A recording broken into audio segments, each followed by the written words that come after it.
The snow falls harder as Marcus Chen walks away from me for the third time. His Armani coat disappears into the crowd while I stand alone on platform 9. I hold nothing but a train ticket to nowhere, and the realization that my adoptive family has finally succeeded in destroying me completely.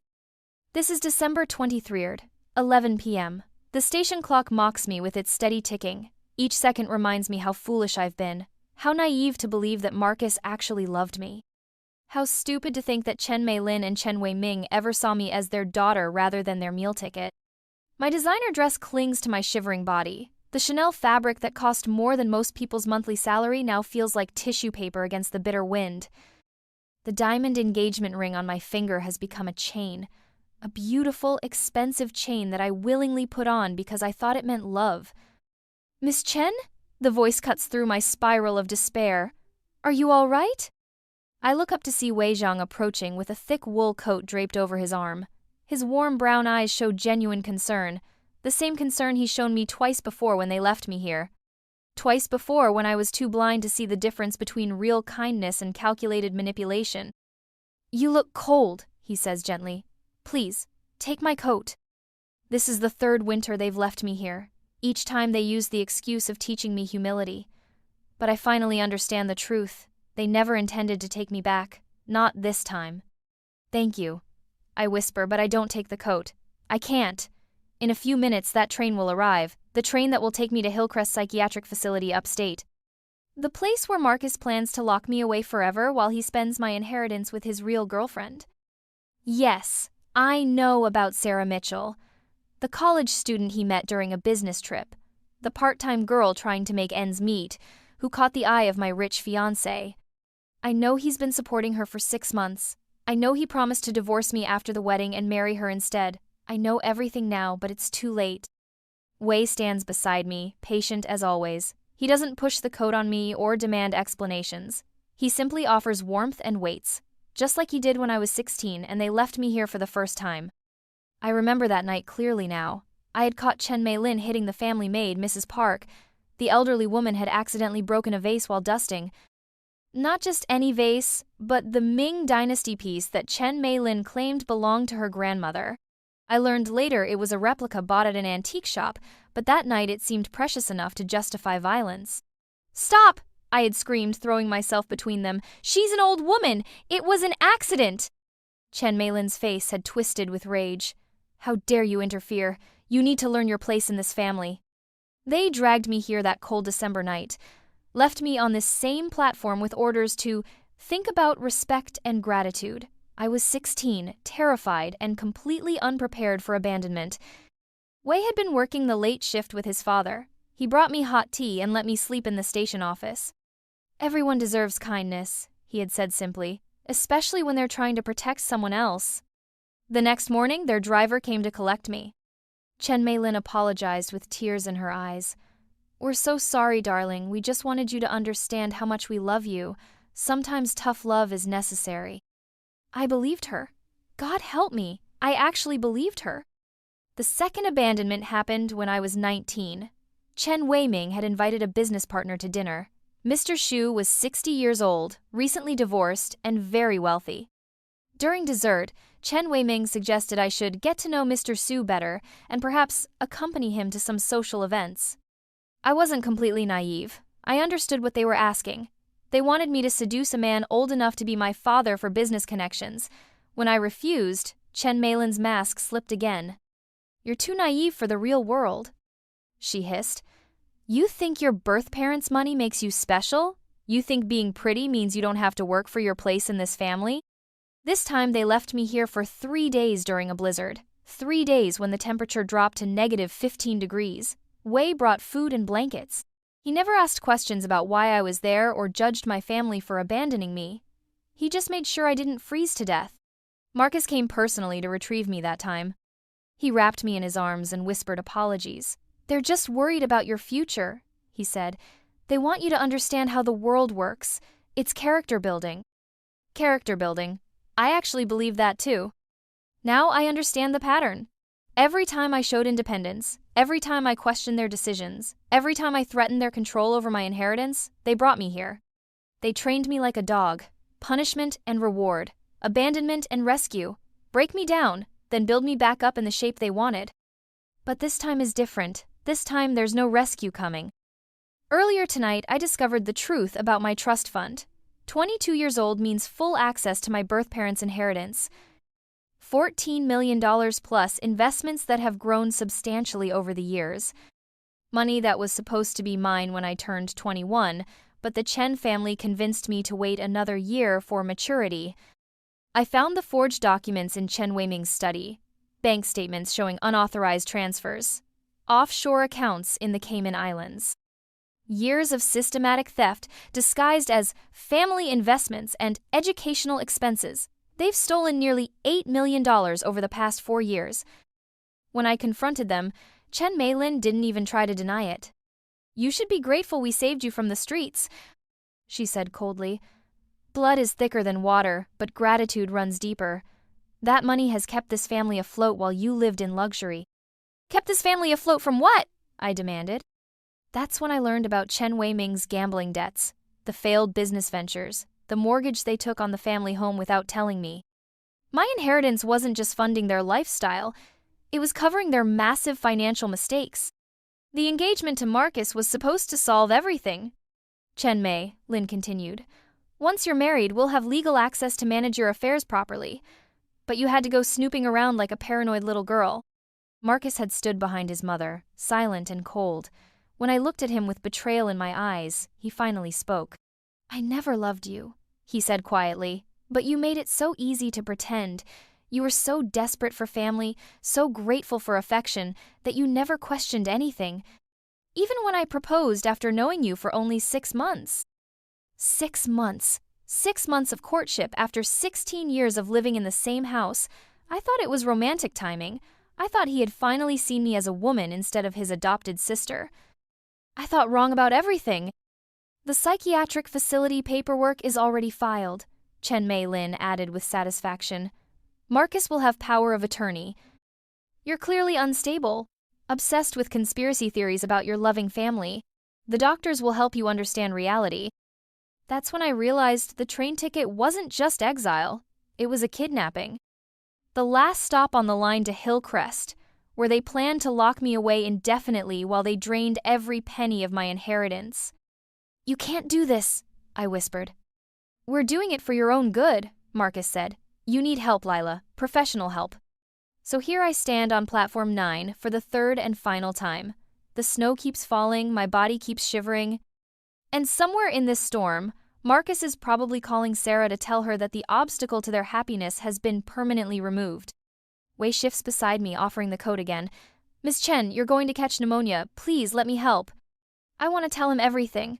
I want to warn him that in a few minutes, I'll collapse from hypothermia.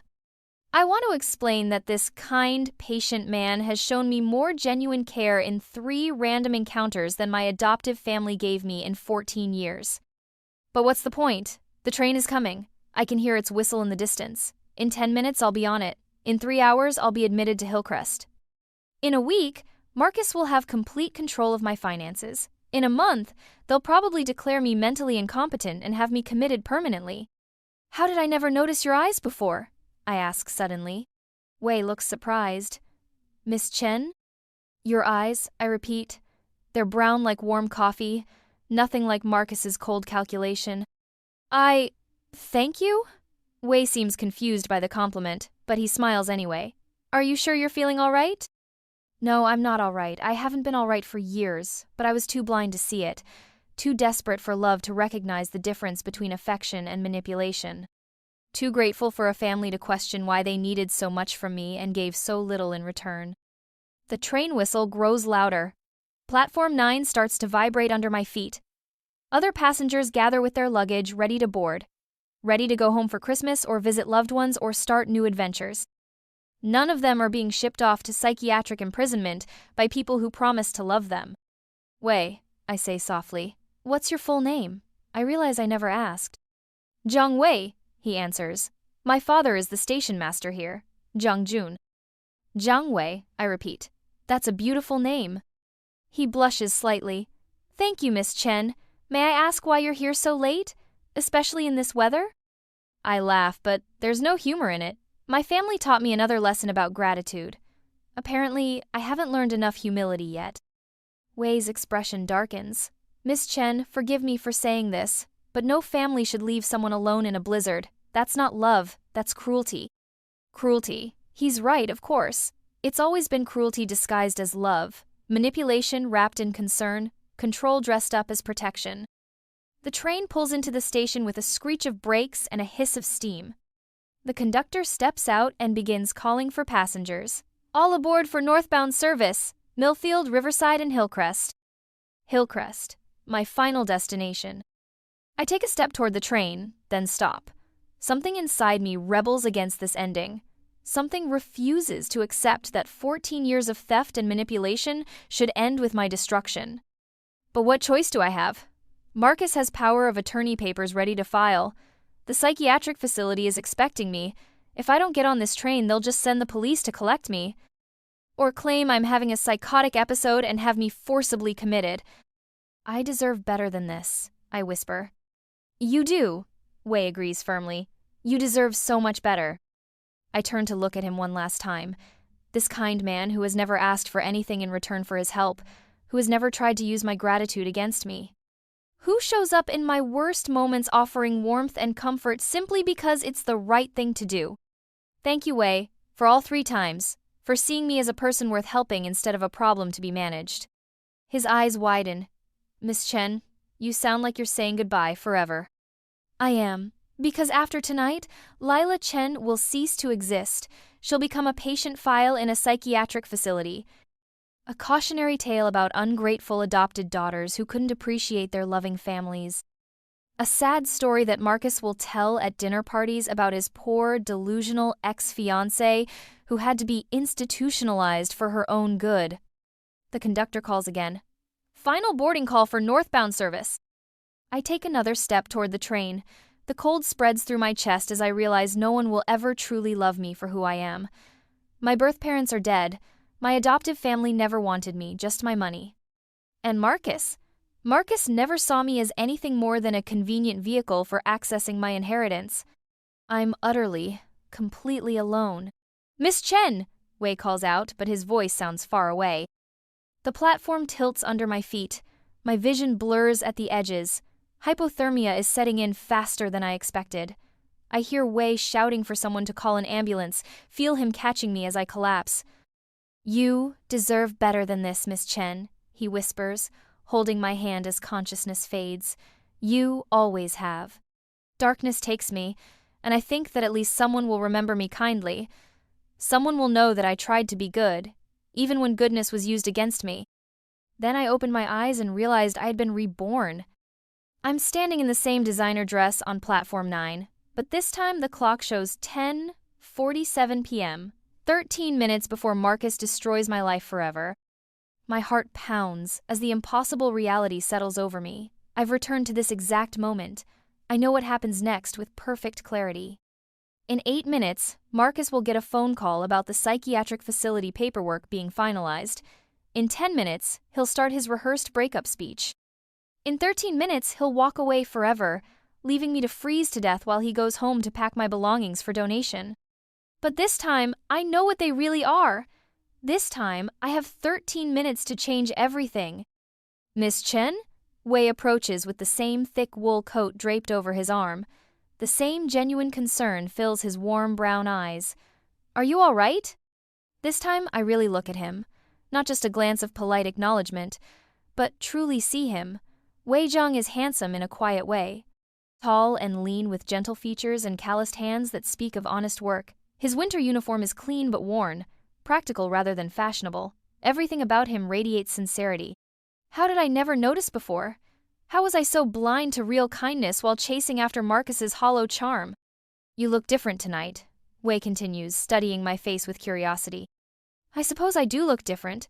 I'm not crying or shivering with despair. I'm not pleading silently with the universe for rescue.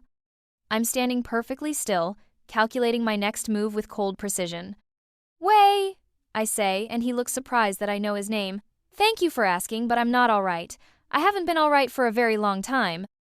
Before he can respond, I see Marcus approaching through the crowd, right on schedule, His expensive coat billows dramatically in the wind. His phone buzzes, the call from Dr. Harrison at Hillcrest, confirming that my involuntary commitment papers are ready for signing. Marcus answers the phone with a smile. Dr. Harrison, perfect timing. Yes, she's here now. No, she doesn't suspect anything. The family intervention will proceed as planned. Family intervention? Is that what he calls kidnapping now? He ends the call and walks toward me with practiced sympathy on his face, the same expression he's worn for months while planning my destruction, the same false concern that I mistook for love. Lila, darling, he begins, reaching for my hands. We need to talk. This time I step back before he can touch me. This time, I interrupt his script. Marcus, I need to tell you something important before you break our engagement. His composure cracks slightly. What? I've decided to end this charade myself. The words carry clearly through the cold air. Other passengers waiting for trains begin to notice our conversation. Marcus glances around nervously, realizing we have an audience. Lila, you're not making sense. Let's go somewhere private to discuss. No. My voice grows stronger. I want to discuss this right here, right now. I want everyone to hear what I have to say. Wei takes a protective step closer to me, though he doesn't fully understand what's happening. His presence gives me strength. Marcus? I continue, speaking loudly enough for the gathering crowd to hear clearly. Thank you for teaching me that adoption papers don't make a family, and engagement rings don't guarantee love. Lila, you're upset. You're not thinking clearly. I'm thinking more clearly than I have in years. I pull the diamond ring from my finger and hold it up. This ring represents everything wrong with our relationship. You gave it to me not because you loved me, but because you needed legal access to my inheritance. Marcus's face goes pale. Several people in the crowd gasp softly. That's not true, he says desperately. I love you. We're going to be married. To a psychiatric patient? I ask sweetly. Because that's what your mother told me I'd become tonight. Dr. Harrison is expecting me at Hillcrest, isn't he? You have power of attorney papers ready to file? Now Marcus looks genuinely panicked. He never expected me to know about Hillcrest. He never planned for me to fight back. Wei, I say, turning to the station master's son with a grateful smile. Would you do me the honor of escorting me home? It seems my ride has abandoned me. Wei looks confused, but nods immediately. Of course, Miss Chen, I'd be happy to help. I take his offered arm and begin walking away from Marcus. Behind us, I hear my former fiancé calling my name desperately. But I don't look back. I'm done looking back. Miss Chen, Wei says quietly as we leave the platform. I don't understand what just happened, but are you safe? Do you need me to call someone? I need you to call my lawyer, I tell him. And then I need you to help me destroy the people who tried to destroy me. For the first time in hours, I smile. It's not a kind smile. It's the smile of someone who has been underestimated for far too long. Marcus Chen has no idea what's coming for him. None of them do. But they're about to learn that gratitude has limits, and mine have finally been exceeded. The law office of Morrison Blake Associates sits in the heart of the financial district. At midnight on December 24th, it should be empty. Instead, every light blazes as 3 of the city's most expensive lawyers work through Christmas Eve to save my life. Miss Chen, Miss Morrison says gravely, these documents are damning. Forgery, embezzlement, fraud, conspiracy to commit kidnapping. The Chen family is looking at serious federal charges. I sit in his leather chair, still wearing my snow-dampened dress but feeling more powerful than I have in years. Wei sits beside me, having insisted on staying despite my protests that he should go home to his family. I want them prosecuted to the fullest extent of the law, I say calmly. They've stolen $8 million over 4 years. They forged my signature on dozens of documents. And tonight they attempted to have me falsely committed to seize control of my remaining assets. Mr. Morrison's partner, Jane Blake, slides another stack of papers across the desk. We've already filed emergency injunctions freezing all accounts linked to the Chen family. Their business accounts, personal accounts, even Marcus's trust fund. Nothing moves without court approval. How long will that take to process? I ask. The emergency orders are effective immediately. By morning, they won't be able to access a penny of stolen money. Wei shifts beside me. Miss Chen, are you certain about this course of action? Once you file these charges, there's no going back. I turn to look at him. Even now, after everything I've told him about the Chen family's abuse, He's concerned about my well-being. He worries that I might regret destroying my adoptive family. He has no idea that they stopped being my family the moment they decided to steal from me. They left me at a train station in a blizzard with a one-way ticket to psychiatric imprisonment. They've been planning this for months. The only thing I regret is not seeing their true nature sooner. Mr. Morrison clears his throat. There's something else, Miss Chen. Something you should know about your inheritance. What do you mean? Your birth parents left detailed instructions about your care if anything happened to them. They specifically requested that you be placed with the Morrison family, my brother and his wife. The Chen family intercepted those communications and convinced social services they were better suited as guardians. My blood runs cold. What? They targeted you specifically, Jane Blake explains. Chen Wei-ming was one of your father's business associates. He knew about the inheritance. When your parents died, he manipulated the system to gain custody. So they planned this from the beginning? Everything. The adoption, the grooming, Marcus's eventual proposal. You were never their daughter, Miss Chen. You were their retirement plan. I feel Wei's hand cover mine, warm and steadying. Without his quiet support, I might have broken down completely. Instead, his presence reminds me that not everyone in the world is motivated by greed. File everything? I tell the lawyers. Every charge, every lawsuit, every injunction. I want them to face the consequences of every lie they've told and every dollar they've stolen. By dawn, the legal machinery is in motion. Federal investigators are examining bank records. Social Services is reviewing the custody case. The psychiatric facility is cooperating with authorities after learning they were part of a kidnapping plot. Marcus calls my phone 47 times between midnight and 6 a.m. I let every call go to voicemail. The messages start angry, become desperate, then dissolve into pleading. Lila, please, let's talk about this reasonably, he says in message number 23. Your family, we can work this out. Lila, you're destroying innocent people, he claims in message 35. My parents made mistakes, but they love you. Don't you remember how they saved you? Lila, I'll marry you tomorrow if you call off the investigation, he promises in message 44. We can start fresh. I'll be a better husband. I delete every message without listening to the end. The Chen family's annual charity gala is scheduled for December 26th. 500 of the city's wealthiest families gathering to celebrate their generosity while competing to see who can donate the most money with the most fanfare. They can't cancel without losing face, and they can't disinvite me without explaining why, which would require admitting their crimes to the very people whose respect they've spent decades cultivating. I arrive fashionably late, wearing a simple black dress that costs less than the wine they're serving. Wei escorts me, looking uncomfortable but determined in his father's best suit. I still think this is dangerous, he murmurs as we walk through the hotel lobby. These people could make things difficult for you. These people are about to learn who their friends really are, I reply. The ballroom falls silent when we enter. 500 pairs of eyes turn to stare at the Chen family's adopted daughter and her mysterious date. I can practically hear the whispers starting. Is that Lila Chen? She looks different. Who is that man with her? He's not from our circle. Where's Marcus? Aren't they engaged? Chen Mei-lin spots me from across the room. Her face goes white, then red with fury. She begins pushing through the crowd toward us, Chen Wei-ming trailing behind, looking sick with worry. Lila, she calls out with forced cheer. Darling, there you are. We were so worried when you missed dinner last night. She reaches us just as the orchestra finishes their song. The timing is perfect. Everyone can hear our conversation clearly. Hello, Mother, I say sweetly. I want everyone to meet someone special. This is Wei Zhang. He's shown me what real kindness looks like. Chen Mei-lin's smile becomes strained. How lovely. But darling, where's Marcus? People are asking about the wedding plans. Oh, didn't you hear? I ended our engagement last night. The nearby conversations stop entirely. In high society, broken engagements are scandal material. Ended it? Darling, you're confused.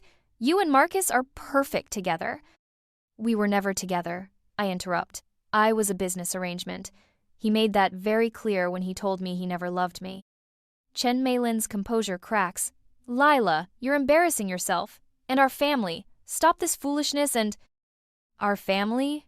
I laugh, the sound carrying across the now silent ballroom. Tell me, Mother, what makes us family? Is it love?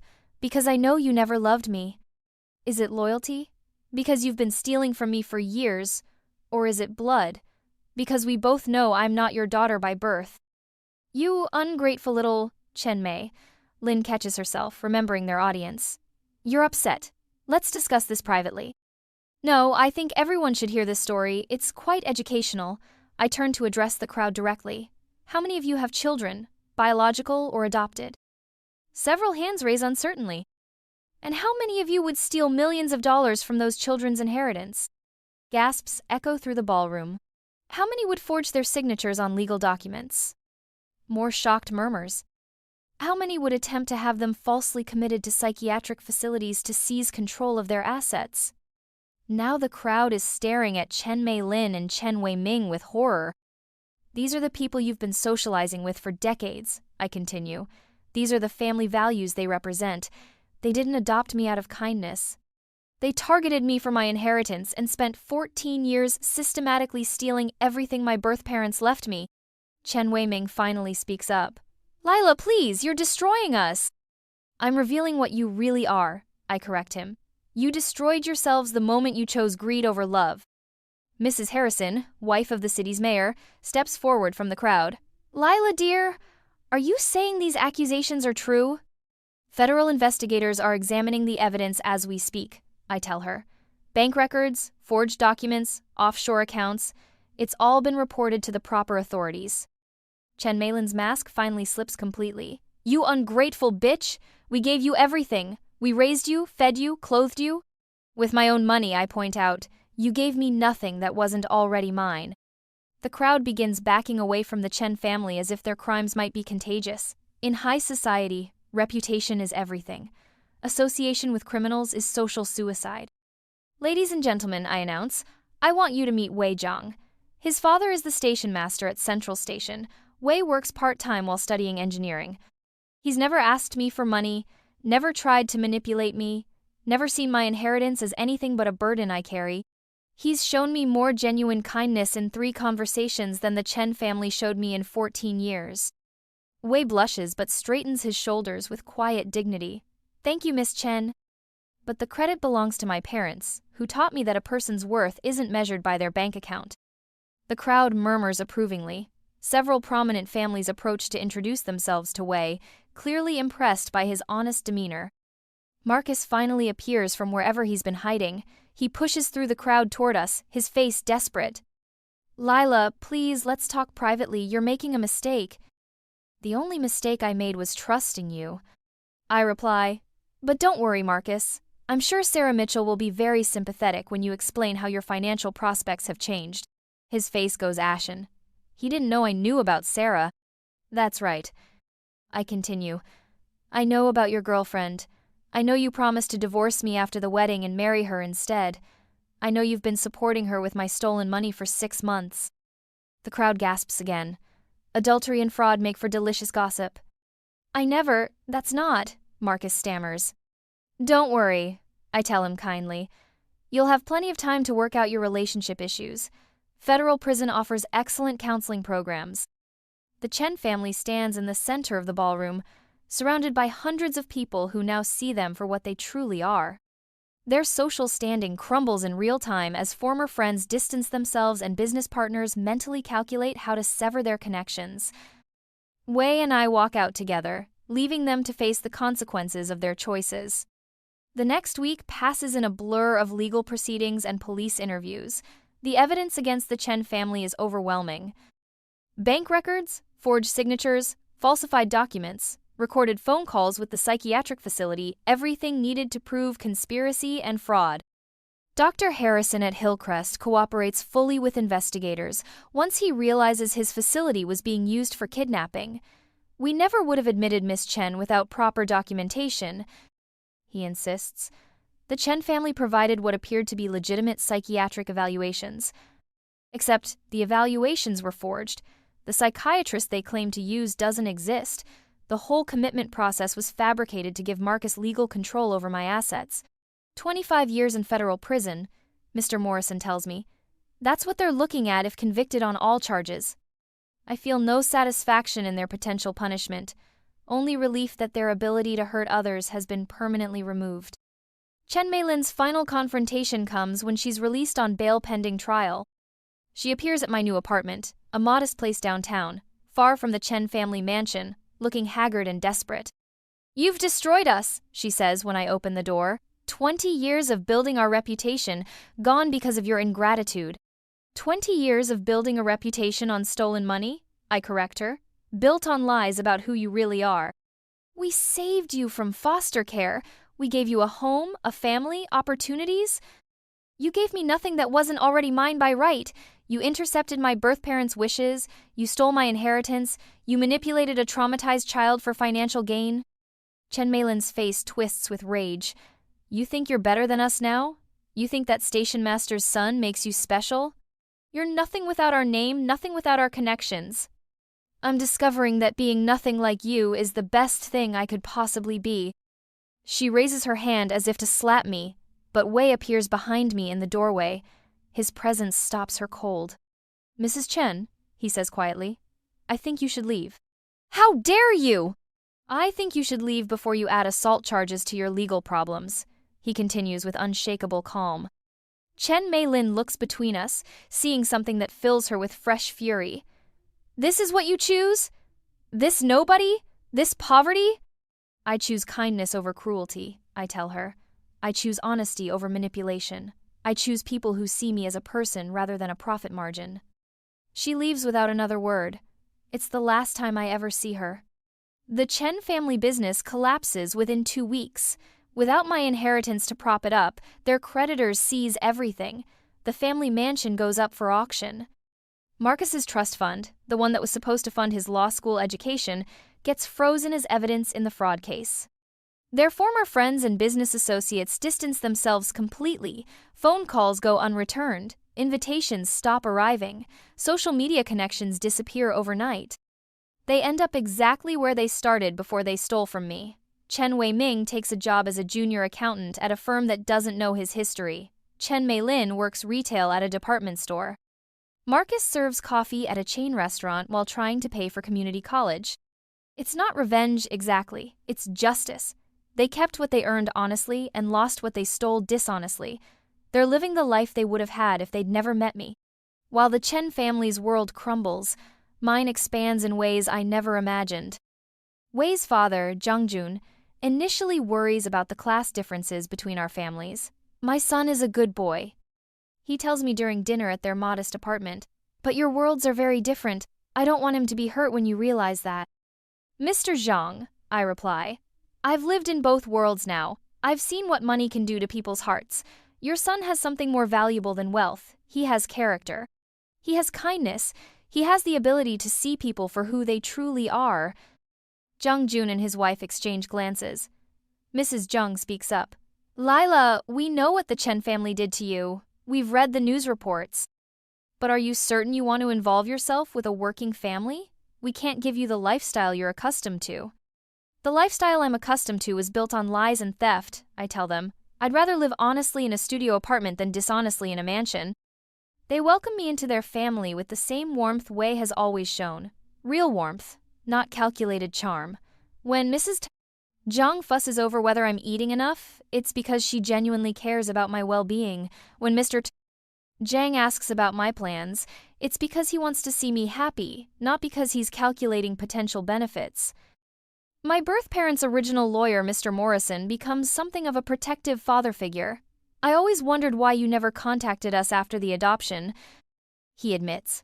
"Your parents left specific instructions that we should remain available to help with any questions or concerns." "The Chen family intercepted all communications," I explain. "They told me that cutting ties with the past was healthier for everyone." "They were isolating you systematically," he realizes, "making sure you had no allies outside their control." Mr. Morrison helps me establish a foundation for children in foster care. The Lila Chen Foundation provides educational scholarships, legal advocacy, and support services for kids aging out of the system. "I know what it feels like to be alone and vulnerable," I tell the social workers at our first meeting. "I want to make sure other children have advocates who actually care about their welfare." The Foundation's work brings me into contact with genuinely good people. social workers who chose their careers to help children, teachers who spend their own money on classroom supplies, foster parents who open their homes because they have love to share, not because they want financial benefits. These people restore my faith in humanity. They show me that the Chen family's greed is not normal or universal. Most people are capable of genuine kindness when they're not corrupted by desperation or entitlement. Wei earns his engineering scholarship through merit, though I quietly ensure the scholarship fund is well endowed for future students. He doesn't know about my involvement, and I plan to keep it that way. I got the Morrison Engineering Scholarship, he tells me excitedly. Full tuition plus living expenses. I can actually afford to finish my degree. I hug him tightly, proud of his achievement and grateful that I can support his dreams without him feeling indebted to me. You deserve every opportunity, I tell him. You're going to be an amazing engineer. I want to design better infrastructure for working communities, he says. Better public transportation, safer bridges, more efficient utilities. I want to use my education to help people like my father. This is why I love him. Not because he needs me or wants my money, but because he has a vision for making the world better. Because he sees his success as a responsibility to help others rather than an opportunity to elevate himself above them. 6 months after my rebirth, Wei and I walk hand in hand through the cherry blossoms in Central Park. Spring has arrived with all its promise of renewal and growth. Lila, he says, stopping beside the pond where families feed ducks and children play. I need to tell you something. My heart skips, hoping but not daring to assume. I know we come from different backgrounds, he continues. I know people think I'm not good enough for you, or that I'm only interested in your money. Wei? I interrupt. People who think that don't know you at all. But I need you to know that I loved you before I knew about your inheritance. I loved you when I thought you were just a girl whose family sometimes left her at the station. I loved your kindness to Mrs. Park, your refusal to let others be hurt, your strength in protecting people weaker than yourself. He drops to one knee beside the pond, pulling out a simple silver ring with a small diamond. Lila Chen, will you marry me? Not because our families arranged it, not for financial gain, but because I want to build a life with you based on love and respect and partnership. I'm crying before I can answer. Happy tears for the first time in my life. Yes, I whisper. Yes, Wei. I want to marry you. He slips the ring onto my finger. It's beautiful in its simplicity. No massive stone to impress others. No ostentatious setting to display wealth. Just a promise between two people who choose each other freely. I want to replace your worst memories with our best ones, he says, holding me close. I want Platform 9 to be the place where our love story began instead of where your family abandoned you. Our wedding is small and perfect. Mr. and Mrs. Zhang glowing with pride. Mr. Morrison walking me down the aisle in place of the father I lost too young. A handful of friends from the foundation and Wei's engineering program. No society reporters, no business networking, no hidden agendas. Just love. Judge Patricia Kim, a family friend of the Zhangs, performs the ceremony in the courthouse rose garden. Lila and Wei. She says, you've chosen each other despite coming from different worlds. That choice, made freely and with full knowledge of each other's character, is the strongest foundation any marriage can have. Wei's vows bring tears to everyone's eyes. Lila, you taught me that kindness isn't weakness, that strength comes from protecting others, and that love means seeing someone's heart instead of their circumstances. I promise to love you for who you are, not what you have. I promise to support your dreams, share your burdens, and build a family with you based on honesty and respect. My vows are simpler. Wei, you showed me what unconditional kindness looks like. You proved that love exists without conditions or expectations. You saved my life not once but 3 times twice with coats and blankets, and once by showing me that I deserved better than what I was accepting. I promise to love you with the same generosity you've always shown me. The reception is held at Zhang family's favorite restaurant, the same place where Mr. Zhang proposed to Mrs. Zhang 30 years ago. We eat homemade dumplings and listen to Mr. Zhang tell embarrassing stories about Wei's childhood. Mrs. Zhang cries happy tears and keeps refilling my plate. You're family now, she tells me. Really family. Not because of papers or obligations, but because we choose to love you. 6 months later, I'm pregnant with twins. Wei holds my hand during the ultrasound, his face glowing with wonder as we see our children for the first time. Twins, the doctor announces. 1 boy, 1 girl, both healthy and developing perfectly. Spring babies, Wei says softly. They'll be born right when everything comes back to life. I think about the symbolism. 2 children who will grow up knowing they're loved unconditionally, who will never question their place in their family, who will understand that real wealth comes from relationships built on trust and kindness. The Chen family's trial concludes with guilty verdicts on all charges. Marcus gets 15 years for fraud and conspiracy. Chen Weiming gets 12 years for embezzlement. Chen Meilin gets 10 years for forgery and fraud. I feel no satisfaction in their punishment, only sadness for the family we could have been if they had chosen love over greed. Mr. Morrison handles the legal aftermath, so I don't have to attend the sentencing. They'll serve their time, he tells me. When they're released, they'll be elderly people with criminal records and no resources. They'll face the consequences of their choices for the rest of their lives. I hope they find peace eventually, I tell him. I hope they learn something from this experience. You're more generous than they deserve, he says, but that generosity is why you deserve happiness. Our twins are born on a beautiful April morning. Daniel Zhang weighs 6 pounds 3 ounces. Lily Zhang weighs 5 pounds 8 ounces. Both have Wei's warm brown eyes and healthy lungs that announce their arrival to the entire maternity ward. They're perfect, Wei whispers, holding our son while I nurse our daughter. They're absolutely perfect. Looking at my husband and children, I understand that this is what family actually means. Not shared DNA or legal documents, but chosen love. Daily commitment, mutual support, unconditional acceptance. The foundation thrives under the management team I've assembled. We've helped over 200 children find stable homes and educational opportunities. 3 of our scholarship recipients have been accepted to Ivy League schools. 12 aging-out foster kids have found mentorship and career guidance. You're changing lives, Wei tells me as we review the Foundation's annual report. You're taking your pain and turning it into other people's hope. We're changing lives, I correct him. This is our work now, our mission. 3 years after my rebirth, we take Daniel and Lily to visit Platform 9. They toddle around the waiting area while Wei and I sit on the bench where everything changed. Are you sad thinking about that night? Wei asks. No, I tell him honestly. I'm grateful. Without that night, I never would have found you. I never would have learned what real love looks like. But you went through so much pain. The pain taught me to recognize genuine kindness when I found it. It taught me that family is about choice, not blood. It taught me that I deserved better than what I was accepting. Daniel tugs on Wei's sleeve, wanting to be picked up. Lily brings me a penny she found on the ground, proud of her treasure. They're happy, secure children who've never known abandonment or manipulation. I was reborn in winter, I tell Wei as we watch our children play. But my real life began when I learned to recognize true warmth. And now? Now, I understand that home was never a place. It was always the people who choose to stay. Standing on Platform 9 with my husband and children, watching trains carry people to new beginnings, I finally understand that some endings are actually doorways to better stories. The Chen family left me here 3 times, thinking they were teaching me lessons about gratitude and humility. Instead, they taught me the most valuable lesson of all: the difference between love and manipulation, between family and exploitation, between deserving kindness and settling for cruelties.